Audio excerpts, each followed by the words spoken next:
Good morning, everybody, or afternoon. Welcome again. As I said, my name is David Turner, Managing Director at Risk New Zealand.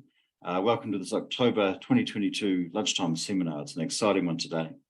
I would like to thank and acknowledge the support of Risk New Zealand sponsors who make this possible. That's CAMS, Protect, Aon, LexisNexis, SIR Global, Insurance Business New Zealand, and F24. All participants today have been put on mute, but please feel free to type questions straight into the Q&A panel anytime during the session. We'll have one poll with 3 questions during the presentation and a Q&A session towards the end of the presentation. Now on today's topic, really looking forward to this one. Strategic risk management for hybrid workplaces. It's my great pleasure to introduce you all to presenter Nina Fountain.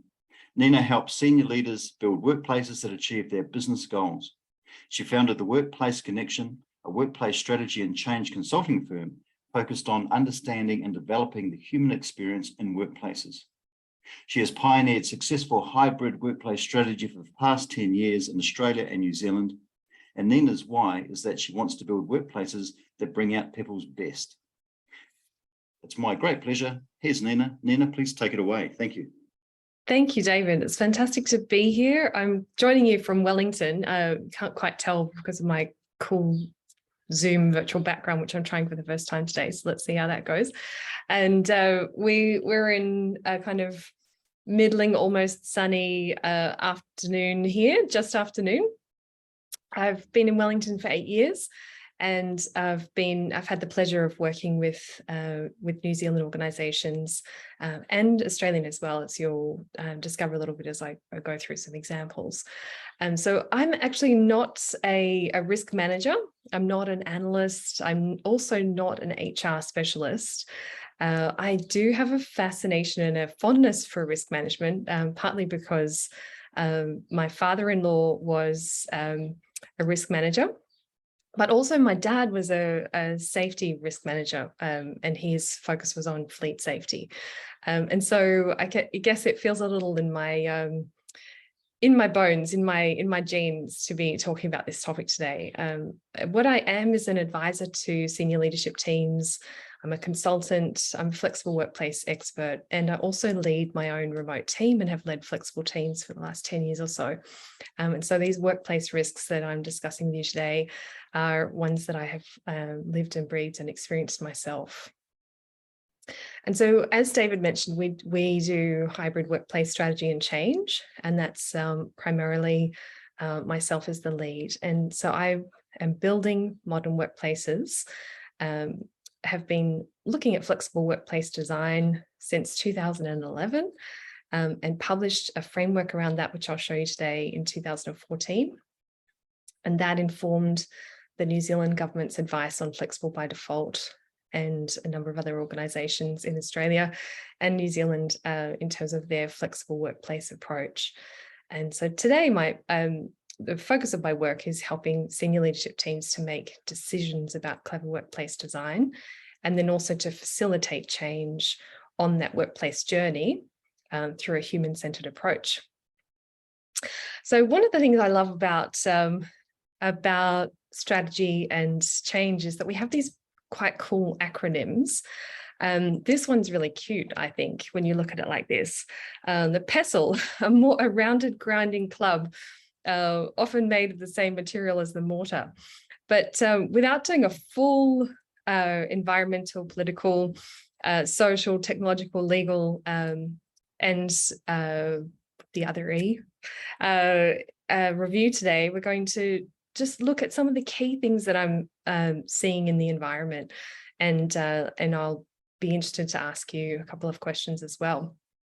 Now, before we do that, let's just find out a little more around who is in the audience today. So Kimberly has a poll for us, and it'll be helpful to get a little bit more information about you. Are you a risk analyst, a risk manager, a decision maker?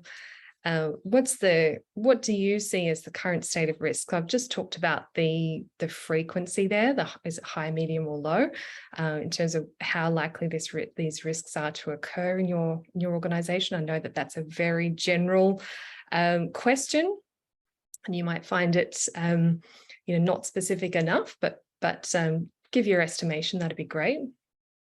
And then also, have you initiated a process to assess the risks associated with hybrid work? And be good to understand where you're at in your process. So it looks like we've still got some results coming through. Hopefully I can actually see that, which is great to have it set up that way. And it looks like we might still have a couple to answer. Maybe we'll give it 10 more seconds.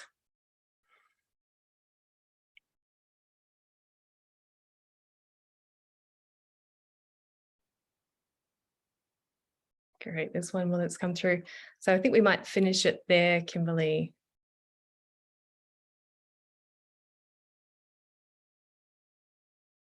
Brilliant. And looks like I can share the results with you. So I'm actually going to do that from here. So we've got most people falling into either the risk manager or the other category. And then we've got a kind of a variety of levels of risk. So with that overall kind of question there between high, medium and low. So obviously a large variety in our situations on the call. And then whether you've initiated a process, a small number have, and then a large number considering and planning what to do. So it makes sense that this falls into a useful category of information for you. That's great. So let's have a look at what we can see happening across the world in Australia and New Zealand that's relevant to this question. The Leesman survey is one of the most useful databases of what's happening in the workplace. So they did this survey of close to 1 million respondents. So it's 931,000 respondents globally. This is the largest database of workplace information across the world. And what it's showing is hybrid is now the dominant work style. So 83% of people are now hybrid working. And it's similarly, not using this data, but recently it was reported that 8% of Australians regularly worked from home prior to the COVID pandemic, but that has now obviously changed, and it's now closer to something like 40%. So there's a large number of people working from home, and globally, 83% of people are working part of the time at home, part of the time in the office. But that time in the office is actually quite scant. So it's tending towards one or two days. You can see that group comprises 69% of the workforce, and then only 31% are in the office 3 days or more. So what are we seeing in terms of effects on productivity? And there are anecdotal reports of people feeling more productive. I have seen stats across the last few months where increased productivity has been reported. But we have to often look behind those and understand what's happening. So this stat around 47% increase in productivity is actually based on keystrokes, if you like. So it's actually a higher number of calls, emails, chats, and CRM usage year on year from 2020 to 2019. So the pandemic precipitated that increase in use of the keyboard and use of tools, but not necessarily productivity, I'd say. 85% of leaders are not confident in productivity, and that actually comes from the Microsoft Work Trend Index report, which is technology focused. So it's a very technology focused cohort, and that's quite interesting in that that's one of the easiest cohorts to actually measure productivity in, but still leaders are not confident in the productivity of their staff. Some people will say that they are more productive, and others will say that they're hopeless working from home, that they have to come into the office to feel more productive. And so, well, why is this the case that we have such a mixed picture on productivity? Well, we now know that there are 5 hybrid workplace personas. So there's 5 types of worker, and these were identified in 2020. And so people can be actually grouped into a variety of preferences that impacts whether or not they're more productive at home or in the office. And we've got connectors, for example, who are their preferred workspace is the office. Nesters prefer to work from home. So do stoics and nomads prefer to be remote, not at home and not in the office. Whereas adapters also prefer the office. And so if we looked in a little more closely at what each of these personas tell us, for example, connectors value the relationships they have with colleagues in the office, and they enjoy, excuse me, a sense of energy that they get from those in-person connections. And this might start to sound to you like some of the managers and leaders in your workplace. And connectors often feel that working in the office supports their work-life balance. So they're the kind of people who say, actually, I quite like to have a separation between home and the office. And they believe that working in an office helps them to better access information and technology and to share information with others more effectively. And if you're the node in a network of people, then it makes sense that you want to be where you can easily and most effectively connect with a variety of people. And so those are the characteristics of the connector, if you like. They also find it challenging to collaborate when they're working remotely, and they can find virtual meetings particularly tiring. So if they're working remotely for long periods, then they're likely to start to feel a sense of disconnection from their colleagues. And what's interesting is that there is no standard set of personas across any industry or across any workforce. So Worksona, who've created these personas based on a really large data set. It's quite robust. And it's post-COVID, so it was done in 2020. They found that they could run this tool with, say, 2 companies in technology of the same size, doing the same thing, and have a completely different spread of personas. And so this creates a certain degree of uncertainty around the conversation that happens in organizations about how they're going to manage hybrid. Alongside this, so still looking at the environment we're working within, there's a large degree of globally and locally, there's a large degree of burnout. So the WHO it noted the increase of anxiety and depression, that's increased by 25%, but that was in the time immediately post-COVID. Anecdotally, I'm certainly hearing people saying that they're still a bit anxious. That's not a stat, but it's a factor for us to kind of consider. It could be a red flag around what's the state of the workforce right now. Where we've seen that 52% of people are burned out, and 67% of people have said that worsened during the pandemic. There's also factors that contribute to this, like meeting overload. People are in meetings all day, and that's compensating for sometimes poor systems and poor information flow. And so when things aren't working right, it's quite natural for someone to want to call a meeting and solve the problem. And that, as you know, is meaning that people have been in Zoom meetings or Teams meetings all day for a long period of time, leading to fatigue and burnout. So this is actually not only about the pandemic. This risk of burnout is a known risk of flexible work. So if you had talked to me in 2018 about what are the psychosocial risks of flexible work, I would have said overwork, bullying, and isolation. And so there are known psychosocial risks of this kind of flexible work style, and we're seeing that playing out alongside COVID, which is potentially confusing. People thinking, oh, it's just about COVID, but actually it's a known risk of working in a flexible and hybrid way. And all of this is quite interesting context for what we're now seeing in terms of turnover. So there's a global and local trend towards higher staff turnover. These stats come from the World Economic Forum, but also in New Zealand last year, the Auckland University of Technology did a survey that showed that 46.4% of people had a high turnover intention. So they were actually, in that area of thinking that they would like to leave their employer. That was 46.4%, nearly half of New Zealand's population.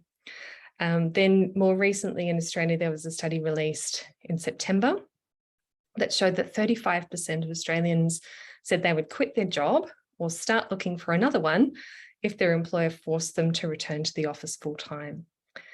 And so we're seeing a major change in the labour market, and the Australian Government's Productivity Commission has described that as one that has occurred at unprecedented speed. So all of that is meaning that, as we saw from the Leesman stats, people are wanting to be, a lot of people are wanting to be working from home more often, and they're kind of demanding that in a way from their employer, ready to quit if their employer isn't ready to offer that. And that's meaning that there's less time spent in the office. And so this handy list of benefits from real estate comes from McKinsey. And so we can see that real estate can address many objectives, because there's some things that are better done in person than they are remotely. And this is a really excellent list, in my view, of what are the reasons why we would have office space, and what does that office space achieve and allow. And so there you've got innovation, upskilling, collaboration, creating an optimal way of working. And essentially, one of the ways to look at this is that there are moments that matter throughout the week in our productivity. And for example, good meetings, that's one moment that really matters, because that's where decisions get made, change gets propagated, culture, the influence of culture can be expressed in meetings. So meetings are really important, but a lot of hybrid meetings are quite inequitable at the moment and not creating an experience where people can fully participate or be fully productive. Another moment that matters is people having the opportunity to develop camaraderie, to connect with each other. And that happens best in person most of the time. It can happen remotely, but it needs to be arranged and organised and thought about. And for many teams and organisations, they're not necessarily doing that really effectively. And it's still will have not quite that same benefit as being in person. And that's from a communication sciences point of view. Another moment that matters is when we're doing important conversations like collaborating, upskilling, needing to talk about complex or sophisticated events. So so that you can see that there's a real kind of pull and tug of war going on here. There's benefits and challenges. And so some of those benefits could be to do with the cost of living for workers. It could be to do with the improved individual productivity, but not necessarily for all of the work, all of the time. It could be to do with creating that flexibility for people where they want to be able to spend more time at home and reduce the commute. And there's an organisational benefit potentially around reducing office space. And so we can see that we could write a longer list than this for sure. But these are some of the benefits of hybrid and why we might look at how can we make this work.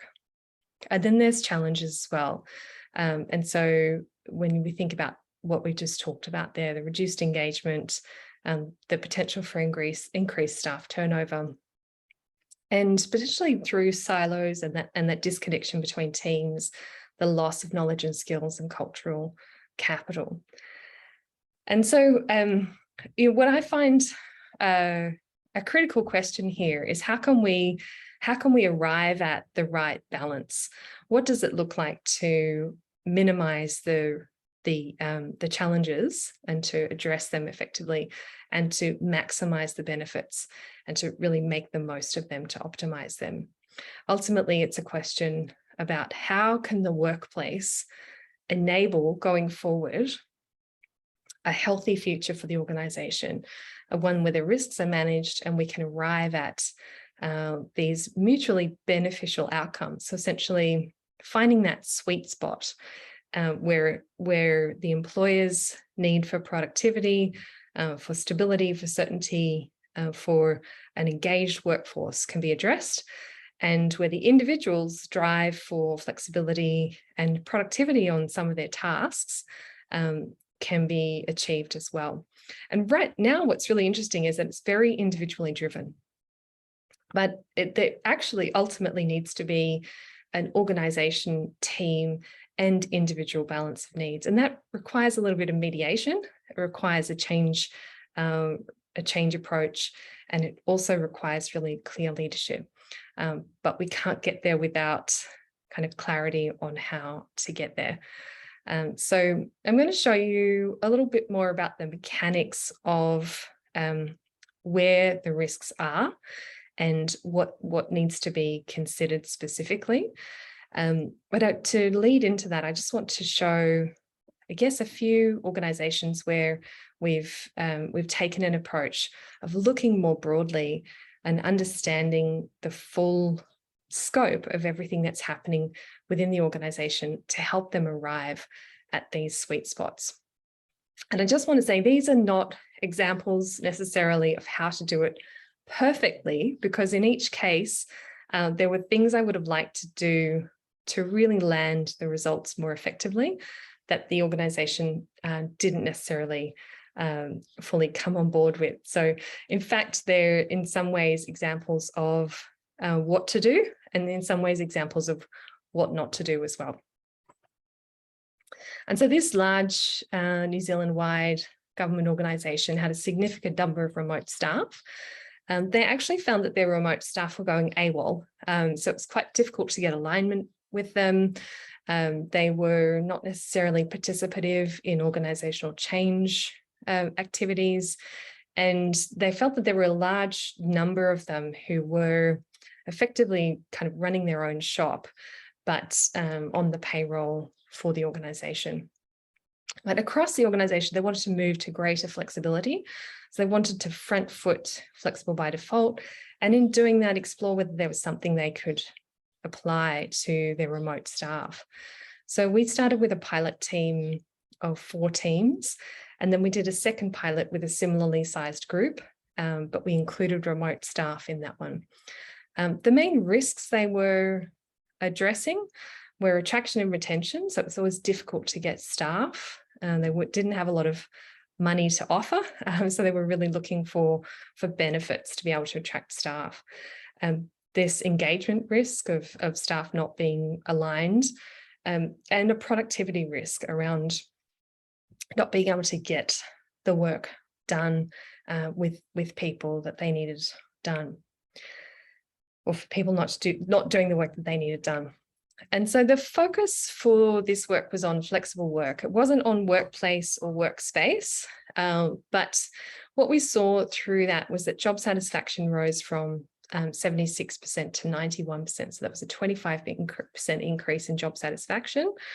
Overall engagement rose by 13%, and 70%, roughly 71.4%, said there was a positive impact on their well-being, and 28.6% agreed that the quality of their work was positively impacted. So essentially they were saying they were able to be more productive, and the culture around flexible work was changed. So one person said to me, there's now no negative connotations to flexible work now that we've gone through this process. And another said, we're at the forefront.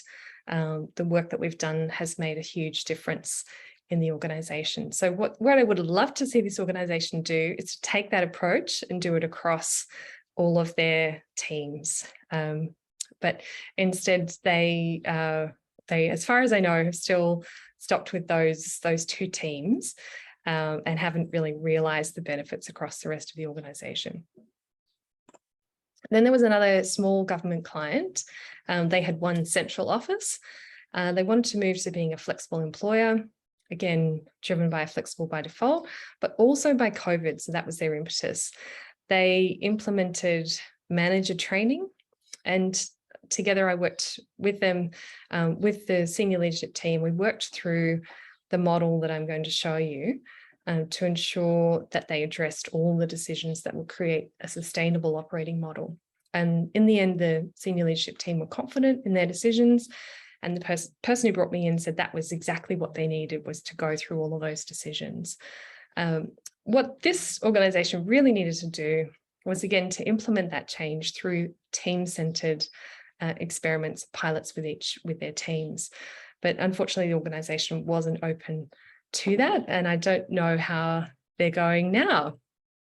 But I would expect that they've made some progress, because they've got key decisions in place, but that they might still be struggling because teams haven't actually worked through the operating model questions that would embed flexibility successfully. And then there's a large government client who are mainly Wellington based. So they had quite siloed staff who were spread across 4 main offices. They wanted to improve that situation by co-locating them, and also to realise a property benefit through reducing the office footprint. So they chose an activity-based working model as their methodology to do that, which means that essentially people are, there's 3 key features to activity-based working: unallocated workstations, so people share workstations, a wide variety of work settings, and so that means that you've got the setting of the work, literally where you sit or where you stand, it should be well suited to the activity that you're doing there. So instead of just having desks and meeting rooms, you increase the range of settings so that people can have more likelihood of doing something in that space productively. And the third feature is that there's usually protocols and guidelines around how to behave in that space.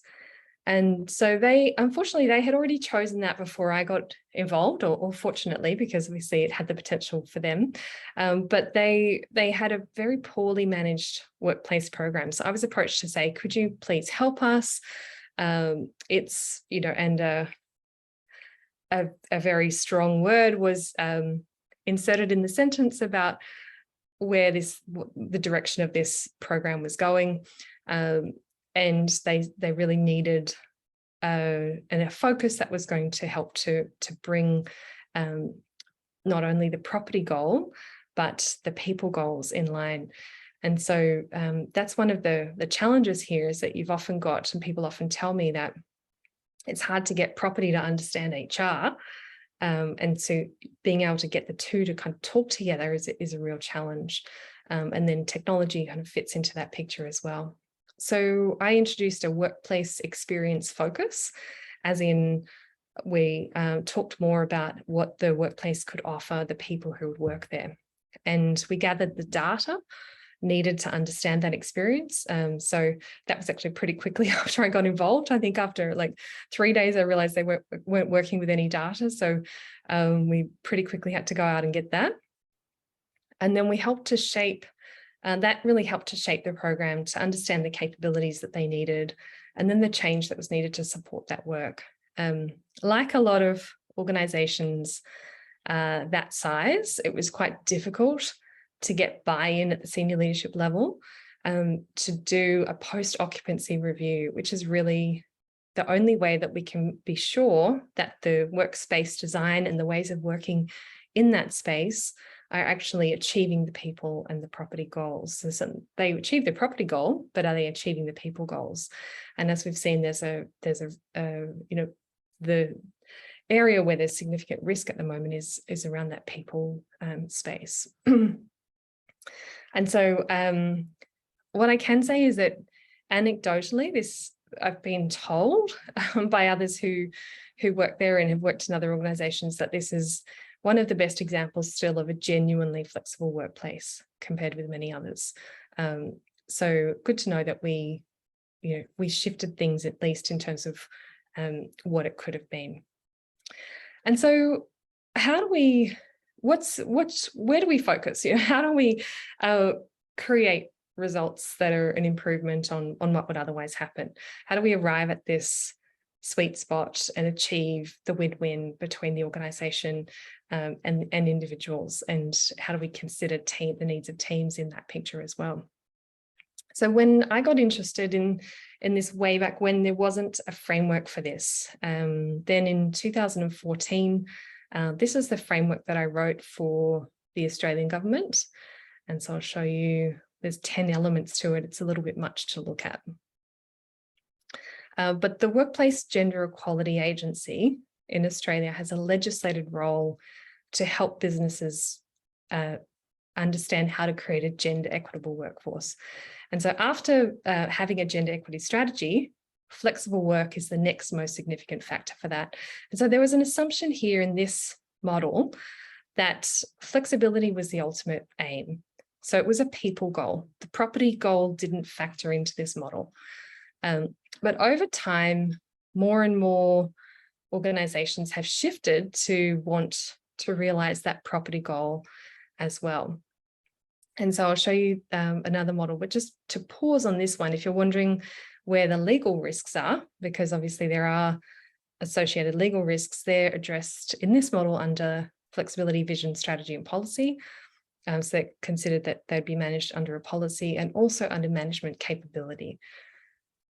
But over time, the property goal, to me, became more obvious that that was what people were looking for, and that we hadn't, we touched on space under technology and infrastructure, but really not given it the full focus. And the value of a framework, obviously, it's not going to capture every situation perfectly, but the value of a framework is that it helps shape our conversation. Where do we need to focus? What do we need to analyze? What do we need to focus on? And so this model is what I came up with after that. And so this is where we can see that there's two things that are particularly different that I want to point out.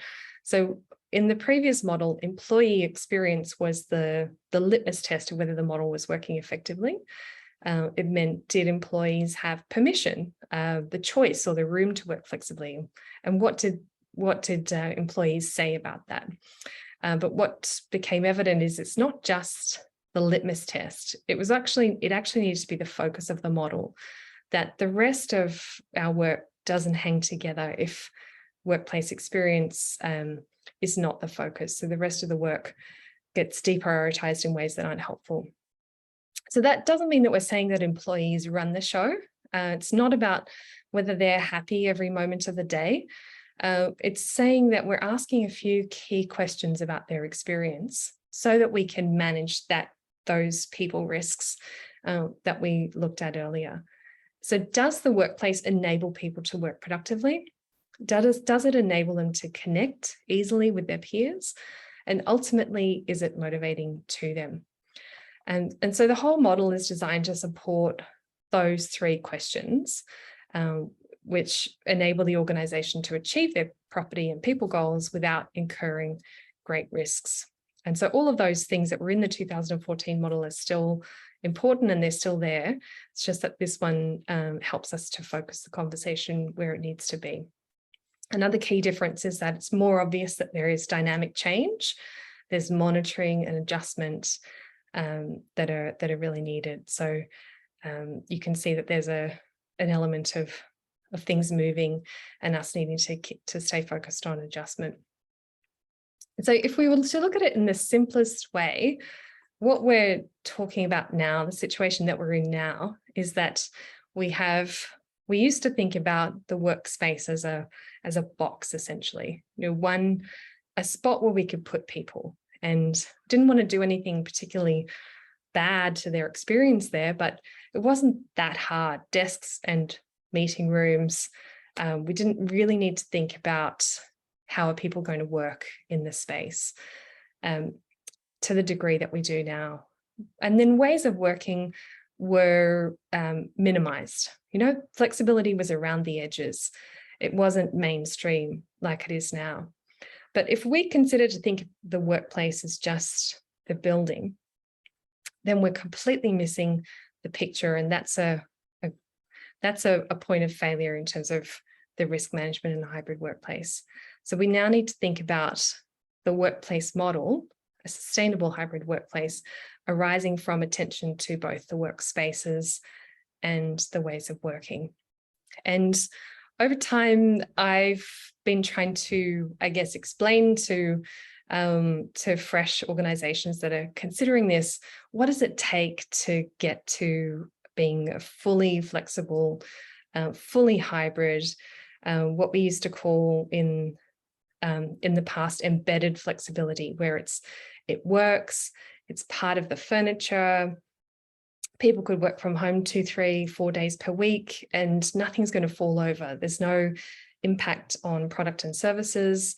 There's no increased risk of reduction in well-being. There's no increased stress. There's no personal grievance complaints.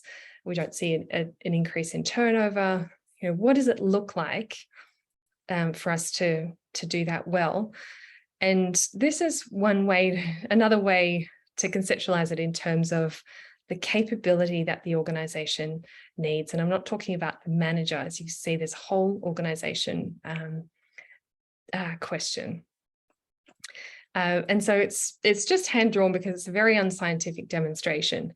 But essentially, you know, if you've ever noticed that half a day per week is pretty easy to tolerate in terms of flexibility. If you went from a traditional team to a kind of half a day per week, 1 or 2 people working half a day per week from home, maybe everyone working half a day per week from home, most teams could reasonably well accommodate that without changing too much. But then there's a number of variables that do get impacted, as you've seen, when people work from home more or they're not in the office and not co-located more. And in fact, it's so hard to do 100% remote that it's almost an exponential increase in skill. And I know that might seem like an exaggeration, but pre-COVID, I had 2 teams in my working career doing this work. I'd met 2 teams where they had one person working entirely remotely, not as an outsourced kind of offshoring type situation, but as a genuine member of the team. And they'd done that for a year or more and it had worked. That person was productive, engaged, committed, and they were getting all of their usual work done.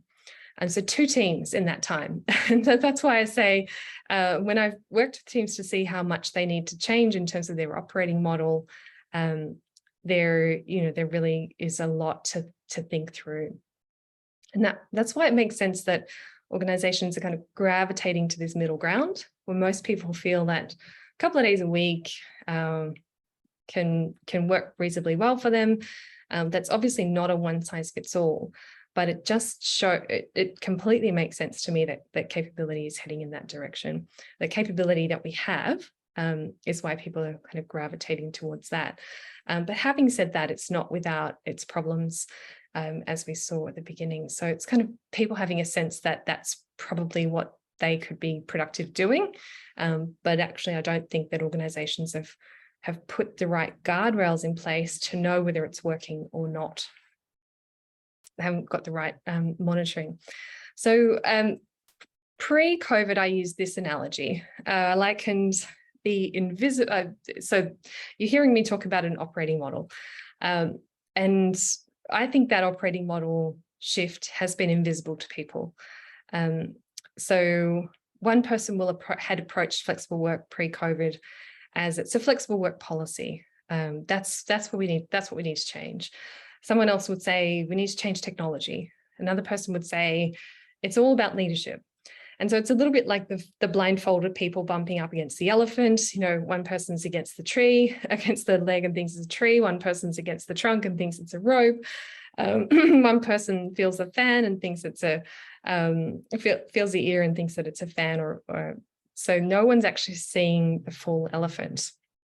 But now I think there's a different way to see it, and to use a beautiful local Kiwi example. It's more like standing right up close to one of Rocket Lab's rockets blindfolded. So you might feel the wheels on the ground. You might feel the barrel of the rocket, You might feel the launch pad, some of it's electrics, but not really see the whole thing, and not know what the whole thing is. And the reason I say it's a rocket is because it could be very damaging if you're standing in the wrong place when that goes off. And I think that's where some organizations, not all of them for sure, but some organizations are, specifically if they haven't done this deliberate thinking around what actually does it take to be successful. So where do we go from here? We need to look at the types of risks. And for me, they fall into these three main types at the moment. So is the operating model fit for purpose for the organization? Is it suitable? And what is most suitable for your sustainability and growth? And then if your organization hasn't settled that, then that creates uncertainty and a lack of commitment, and the problems around it can't be solved, the opportunities can't be maximized. And then the question, can we afford to do it badly? And so what if there was more disengagement and disconnection, more teams being siloed, a reduction in information flow? For example, one of my colleagues who's a consultant recently told me that projects he's working on that used to take 3 months are now taking 5 months because communication has slowed down. So that's a huge productivity loss across organizations if that's happening broadly. We need to know this. We need to be able to get into the information and understand what is the effect of hybrid on the workplace, what needs to be measured. And so I would say that's root causes, its capabilities, and its effects. What kinds of scenarios does an organization need to be considering for the future? And will those recommendations be informed by the correct analysis of situations and an informed view on scenarios for the future? And then it's the risk management process that kicks in. And this is where the senior leadership team may need to be involved. But which risks can we accept and which ones can we avoid? What can we control? What's within our scope? And what can we transfer? And it's quite exciting to me that we could take a risk management approach to this, because this is where when we identify risks, that when we look at health and safety risk, for example, once an organization understands that there are risks there and they're visible, then it's a rare organization that would say, oh, we're going to just accept all those risks and not do anything about it. So I think there's a fantastic role for the risk management profession in this, to look at what to look at what the risks are and to make them visible and bring them to the surface. And this is where, if you think about workplace, this is where the most expensive assets of the organization are held. You've got your workspace, your building, its lease, the design, you've got your technology that's involved and all the money that's spent on that. And often staff is the greatest cost. And so we're talking about productivity and engagement of staff. So this is almost an existential question for organizations, if that doesn't sound like too big a challenge, but what have we got that's bigger that we're dealing with today? And then in terms of monitoring, so the biggest mistake I see organizations make is neglecting the need to monitor these risks in an ongoing fashion. So there's just not a culture of managing and monitoring around the workplace. But as we've seen recently in occupancy studies, so people have looked at their workplace and they want to know how many people are coming in, and the numbers are incredibly low, like 11% or 12% or 20. And that, strikes horror into the into property and heads of property managers and heads of corporate. But what hasn't happened in the past is that we've actually looked at whether the interior design and the ways of working are actually supporting people to be productive, to connect with their peers, and to be motivated. And we just haven't reviewed these things. And I can tell you for a fact that interior design companies will readily admit they don't do post-occupancy reviews. And so they actually don't know most of the time how well it went, and how well an environment supports people to work when they leave it. And so, yeah, I think this risk management exercise is incredibly exciting, and holds a lot of promise, both for the profession and for the organisations that are going to benefit from it. So we will be doing a training on this, and David's asked me just to mention this training that's coming up. Half-day training, we'll look at the root causes, the actionable insights. We'll talk about research-based discussion points and specific risk situations to look at. So you can express interest in that by contacting Kimberly. It'll be coming up before the end of the year, kind of 6 or 7 weeks away. But if you've hung on till now, I'm thrilled to let you know there's also an opportunity to participate in some research. So WorkSona that I mentioned, that's been proven in Australia. It's been used there for the last 2 years. And if you're looking for more data about your workforce and you've got 100+ people, then you could express interest in actually having this tool for free. So it's just kind of lucky that I've got this window of 2 weeks or so to recruit an organisation here that could contribute to that data set as they review the personas and see if they've changed as a result of COVID.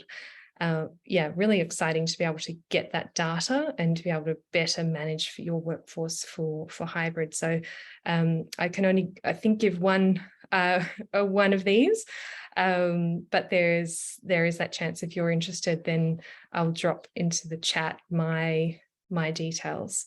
And so, yeah, in summary, before we take questions, I think there's a holistic perspective here that's been missing, and risk managers are really well poised to take that information and to look more broadly at hybrid, and to really understand the impacts for the future. So I hope that has equipped you with the kinds of questions to ask and the information to be looking for.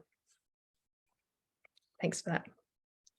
Thank you very much, Nina. Really enjoyed that. It's a great presentation. And look, to me, being risk management a while and certainly seeing how risk has changed remarkably, really, some of it with COVID, for an example, the last few years, this has really got to the top of everything. I think the well-being, people, I see a lot of people going in and really choosing where they're going to work based a lot on this. But anyway, we'll see if there's some questions here, but I really enjoyed it. Thank you.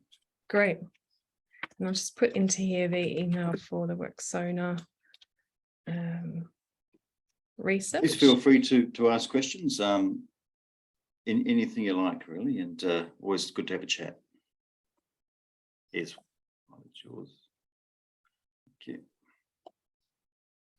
Then, just while we're waiting, one question from me, which I was kind of thinking of, is after consulting to so many organisations, especially like Wellington, New Zealand, and overseas, the last couple of years, I've seen kind of a lot of resistance to people getting aware, or someone saying they might have kind of a workplace well-being kind of problem or an issue. Did you find there's a bit of resistance out there? Yeah, I think there is always a bit of I just kind of see it like it's hard to, we don't always want to look under the mat and see what's there. And once we know something's there, we might need to do something about it. And if that's, it's a little bit like not going to the doctor, because you kind of can see the symptoms, but you don't want to get the bad news of actually, what you have to do about it. So, yeah, so I think that's quite common. It's human nature, and it takes someone to actually get over that inertia and realize, this is potentially quite a damaging situation that we have.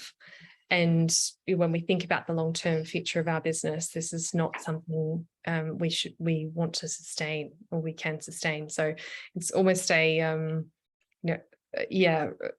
possibility of it being quite a big problem. I think it can be enough for people to get over that.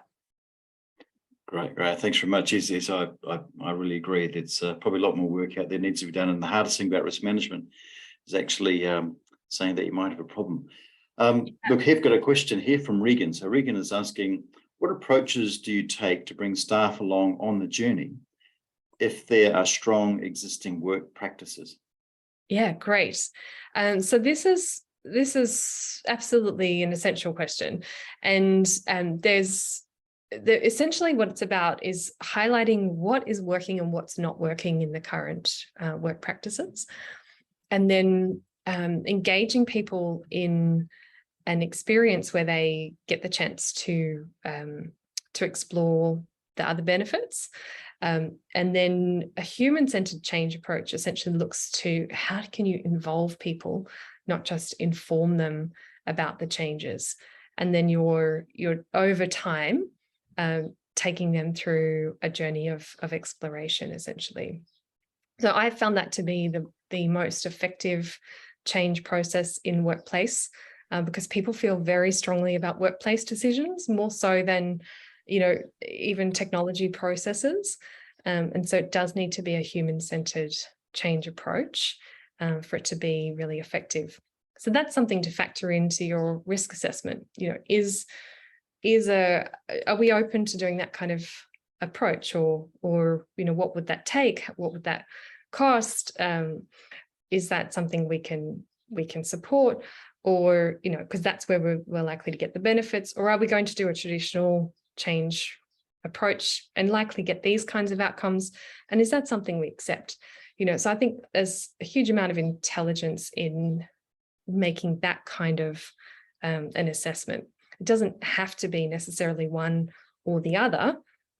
Organizations will choose a different change approach based on what works for them. One of my clients at the moment has chosen a very traditional change approach, acknowledging the risks and the benefits of what that could achieve, but each to their own.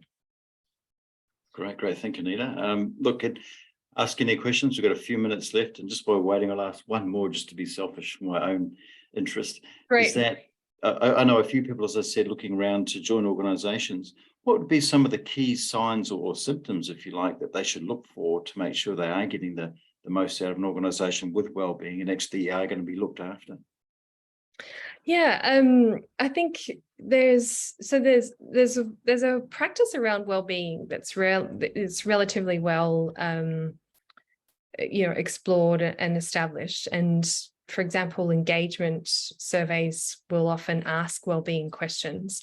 I think where we're going with this is actually a much broader picture around productivity, connection and engagement with peers. So literally the opportunity to develop camaraderie and warm working relationships, and motivation. And so that's where an engagement survey, a traditional engagement survey, is usually not quite enough to understand that. And but once those are the things that you're looking for, you've got to assess those in a different way. So I think it would be important to view this as a productivity and engagement question, and the workplace as a key enabler of that, the workplace and ways of working as a key enabler. So then you're looking at the setup of that. You're looking at what might cause communication to break down, and productivity to be affected, what systems and structures are supporting that, what team practices are supporting that, as it's a much more holistic perspective. Great, thank you very much. That answers it. Great, thank you. Look, if there aren't any more questions, there we go. Here's a question. From Regan, does age demographics affect the work practice? Yes, it very much does. So there are factors, for example, like we've got people who are, it's a complete caricature and stereotype, but say some people who are in their early 20s are flatting, or they're working in a situation where they don't have a designated home office, and they want to be learning the culture. They want to be rubbing shoulders with people. They've spent enough time online. They like that in person. And so for them, they might be more likely to be a connector, for example, someone who comes into the office and is productive in the office. But then you've also got the fact that you can't say it's necessarily the opposite at the other end, because the nature of someone's work, the nature of their home, that might also affect affect how they want to work. And it's very much, the demands of someone's job. So the literature calls that the job demands. That really has an impact on how someone likes to work, as well as how their home office is set up, and a little bit about personality, but that's actually not the biggest factor. So that's kind of quite obvious when you do the worksona, that it's actually not just personality. There's a lot more going on. Another really obvious demographic that stands out is that managers are more likely to prefer the office, and especially senior leaders. So those people tend to be more senior in their career. So that's a demographic factor there as well. But I think the key message is that there's such a variety across organizations, and the type of work is going to really significantly impact whether that's true in any organization as well. Great, thanks very much, Nina. Thank you very much. Thanks everybody who was involved today in the questions. Look, I really enjoyed it. Thanks for making the time to join us, everybody, for another lunchtime seminar. We'll have another one I see coming up next month. Looks really good as well. And this webinar has been recorded and will be sent out to everyone in the next couple of days. So look, if you're not already a member of Risk New Zealand, please have a good think about it and get in touch at any time. Happy to chat. And look, encourage anybody else who would like to join as well, and always happy to chat with them too. So thanks again for coming.